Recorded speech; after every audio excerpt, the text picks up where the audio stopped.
আসসালামু আলাইকুম সবাইকে। সবাই কেমন আছেন?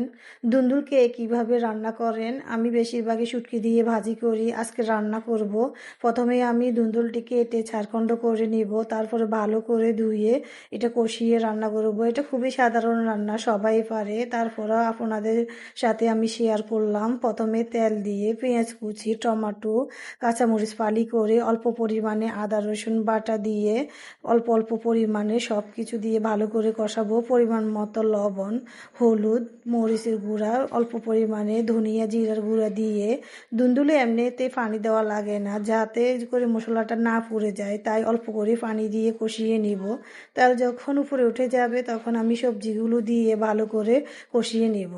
মশলা যখন কষানো হয়ে যাবে তখন আমি সবজিটা দিয়ে দিব। সবজি দিয়ে নাড়াচাড়া করে একটু ঢেকে রাখলে পানি উঠে যাবে।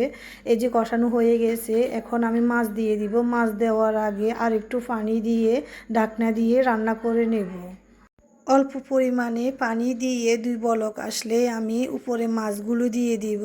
আমি মাছগুলো আগে থেকে ভেজে রেখেছি অল্প পরিমাণে হলুদ, মরিচ, লবণ দিয়ে। এখন আমি মাছ দিয়ে আর 2টা বলক আসলে আমি ধনিয়া পাতা দিয়ে নামিয়ে নিব।